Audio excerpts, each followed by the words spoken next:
Hello and welcome.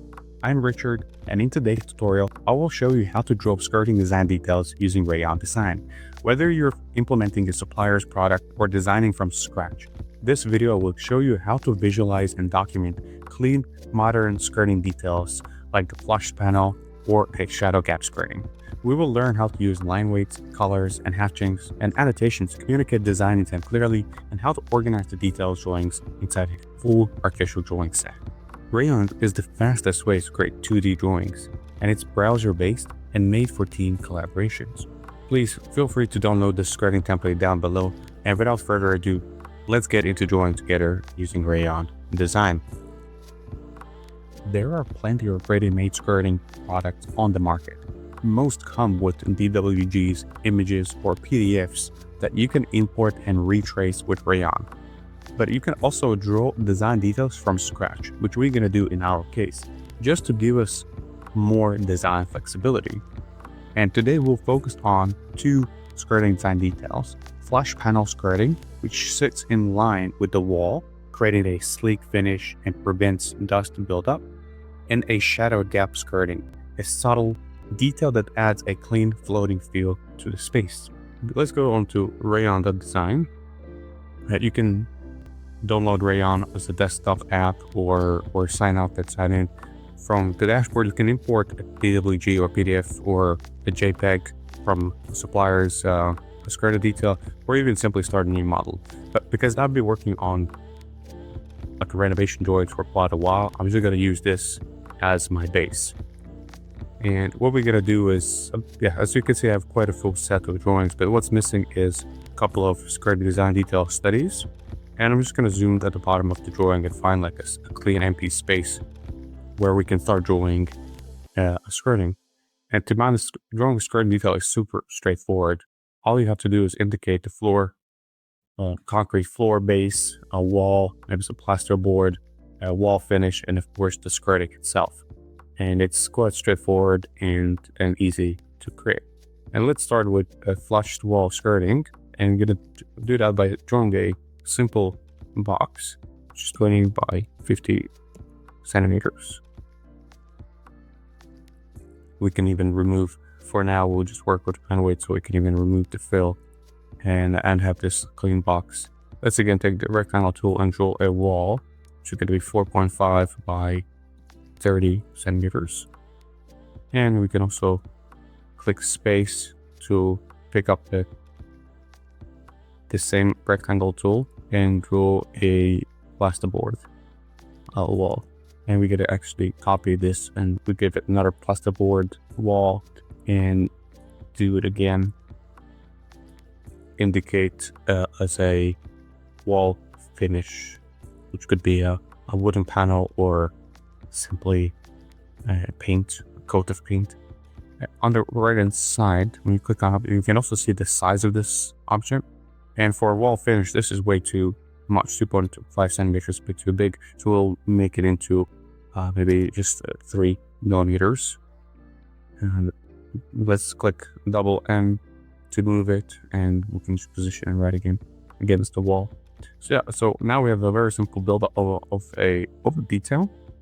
And let's shrink this. Maybe let's take a dimension tool here from the bottom, and I'll raise it to let's say 15 centimeters and this, and I'm gonna take these plasterboard and wall finish just to raise it to the marked up dimension we just did.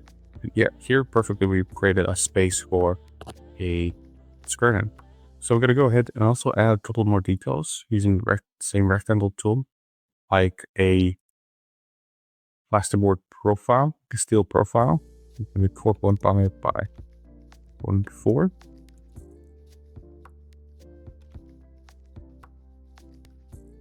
Now you can see I've drawn two simple rectangles, but I would like it to be one shape. We're going to go to Edit Tools and go Boolean, and click Boolean Union and click Done. And now it is simple one object that we can manipulate and edit and so forth. And I'm going to go and repeat the same process on this side as well. Okay, I'll also add a screed at the bottom. Just about like a simple screed layer 0.6 by 0.4 again. And let's give it one last layer for this wall build-up, floor build-up as just a wooden plank.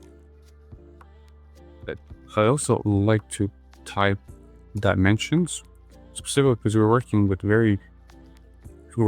details, so we do require a millimeter accuracy. So, and the best way to do that is by simply typing in the width and height of simple objects and then creating sort of a composition. But yeah, with this simple steps, we have created a kind of a skeleton of a detail. Next one, we can start adding some colors and hatches to this.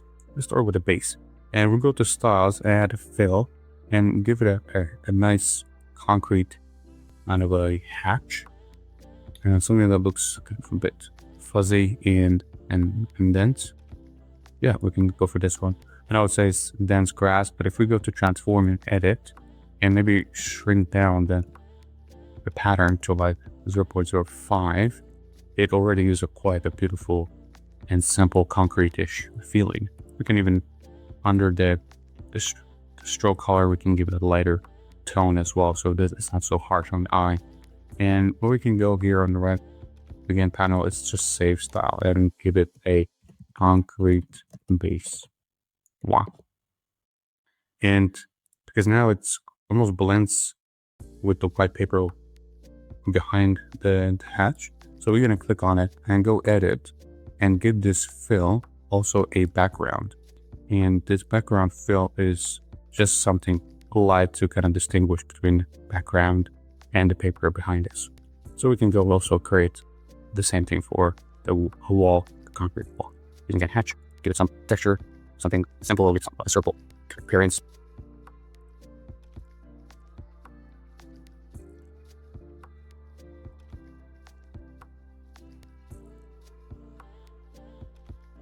Yeah, perfect. And we can also do the same for flush strip walls and third parts. I can give it a fill, hatch, square, and something compact. It was great. So we can make it a little half the size of that wonderful. We can make it a little bit lighter and possible ball. That's simple as that. And also give these steel plates. So I'm uphill.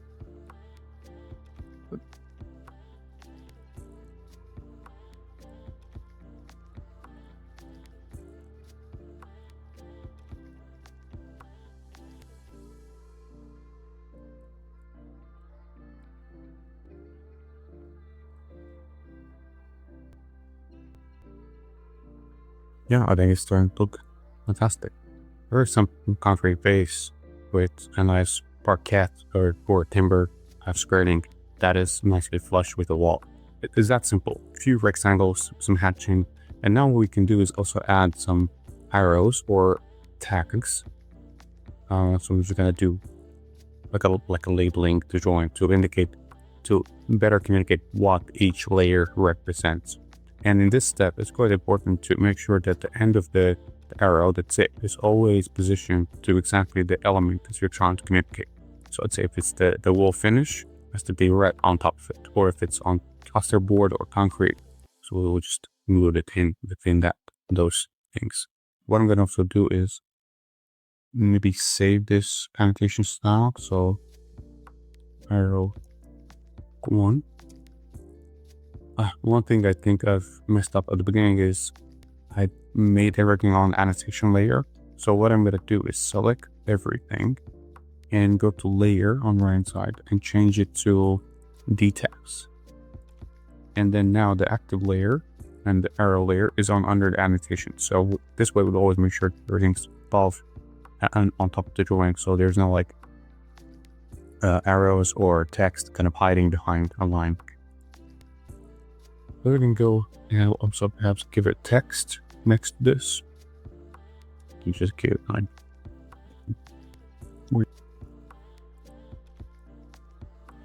So I'm gonna just go take this and repeat the same.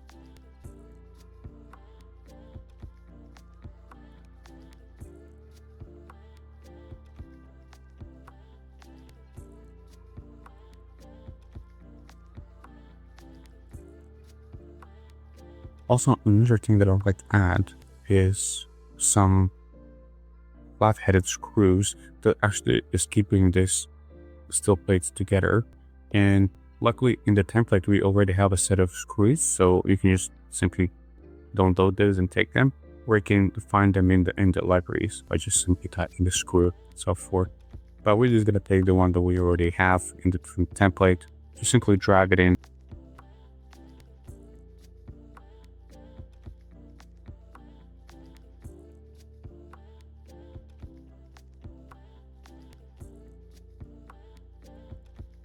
Yeah, I'm just gonna go ahead, select that, gonna shade that, automatically zoom in, and I'm just gonna rename them.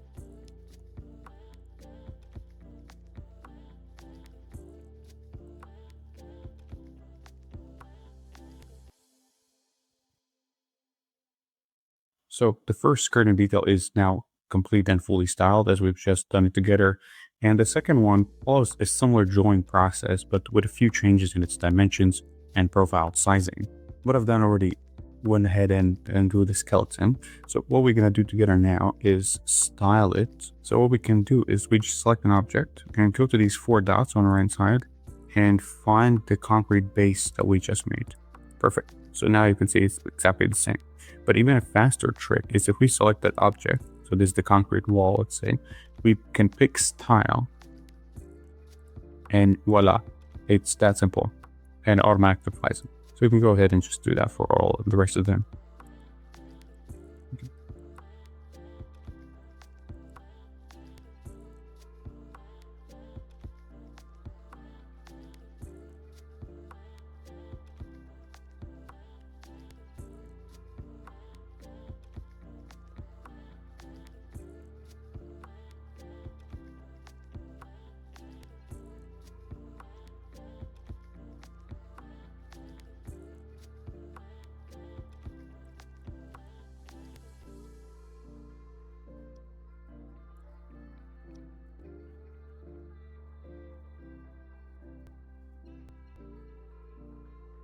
Yeah, perfect.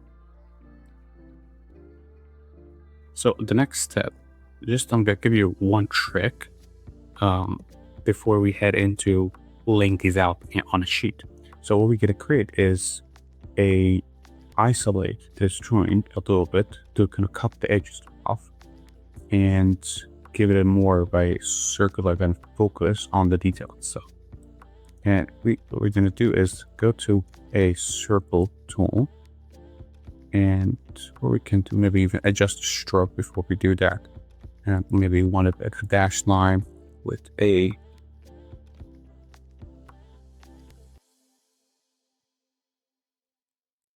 data corner we scaled a little bit so it's nicely and captures that. Well, it's sort of squeezing in there.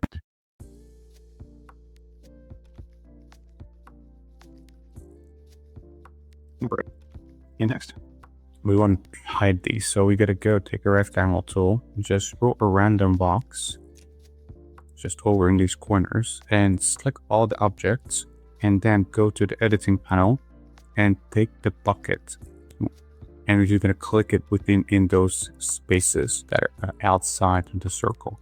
And now just get rid of this excess thing, and voila, we have a nice and focused detail. And we can just go and repeat the same thing for the next one.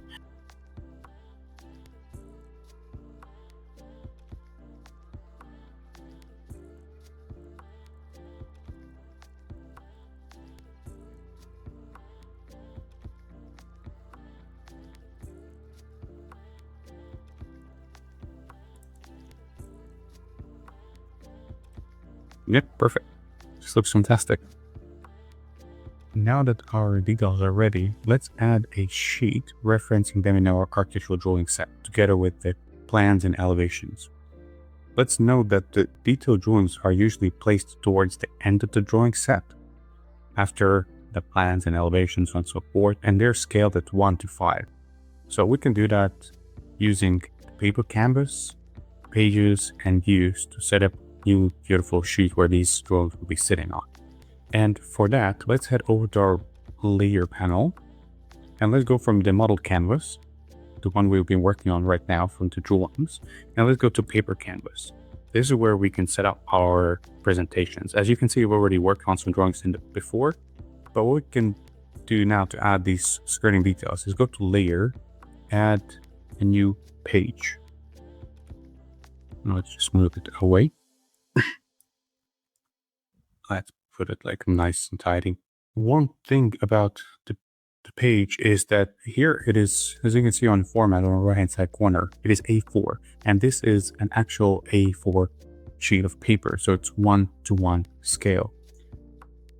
So in that way that the paper can represent the true look of our printed document, so it will print like this. So now let's import a view. We can go to the bottom and view, and its active properties, you can see that the canvas that we are about to import here is from the model, the one that we just did. You can go into the page and just draw like almost like a viewport, so as you like. And now the drawing that we imported is the one that we will scale, because currently it's scaled at 1:2 almost, and what we want it to be is at 1:5, just like this. Perfect. So now we know that when we print this A4 sheet of paper is going to be 1:5. Now we can double click inside it and position it a little bit so it sits nicely in the page. And also this little mouse icon, it will disable. You can click on it to disable pan and zoom, so for us to accidentally not change the scale or move it out of view. And then that's it. Simple as that.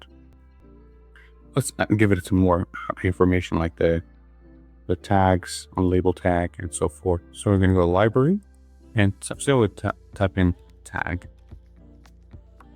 And we're going to choose one of the find the most interesting for us. So I'll just take this window tag here.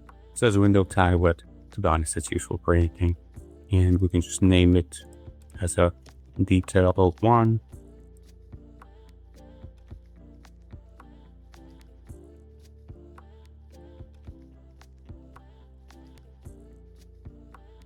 So when that's done, just take it simply and copy it over to the second one and rename it. Okay. Yeah, perfect. Also, let's go again to the blocks library to include a nice title block. Block. And of course, you can choose from a variety of pre-made templates. I'm going to just take this one, A4, and drag and drop it in there. And you can see it nicely fits within the page.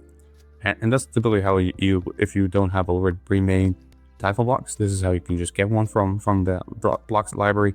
But because I already have some that I made earlier, I'm just going to copy and paste these down here and just drag it into my drawing, just for consistency's sake. And just grab it by the corner and resize it like this. Perfect. Again, maybe you give it some more space here. Yeah, perfect. And also, like, if you like to edit this title block, you can just click on it and override and get rid of elements you don't need, perhaps, like this alert icon, which is not really relevant in this case. And before we kind of head over to printing, what I would like to do is add some reference images to these skirtings to give more of an idea to stakeholders in the team what we have in mind, and even to the client what we have in mind, right? So how we can do that is by just even like let's keep it like this circular aesthetic consistent. So and then once you draw a circle, we can go to add fill and give it an image, and then you can simply upload one from your desktop. Nice, and maybe we can make it a bit smaller, and then get rid of that stroke just to make it more floating. Copy paste it and give it another image again, uploading from your desktop.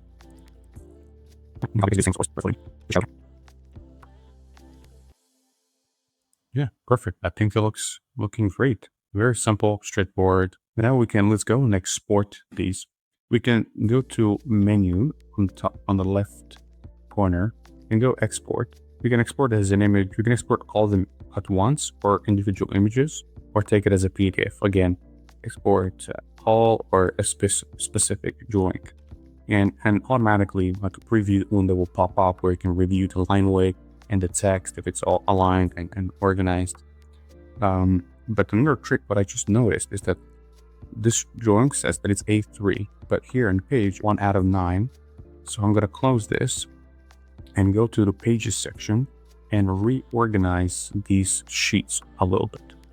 And as I said before, that it's useful to have the detailed drawings at the end of the drawing set and plans to be more on top. So you can grab some of these and organize and hold them up. And this is what I use. You can reorganize the presentation, just take the drawing, but I can just drag to the top. We're up. That's so now it's got a little bit more consistent. Let's share this one here and up. So, and next, if we do not want to export this PDF or an image, we can just share it with our colleagues and team members. We can type in their email address and make them admins, editors, or just viewers of the project. Or even more powerful is making this as a presentation on the browser. And if we click here on the icon, we can copy this link and share it on WhatsApp or email with clients and team.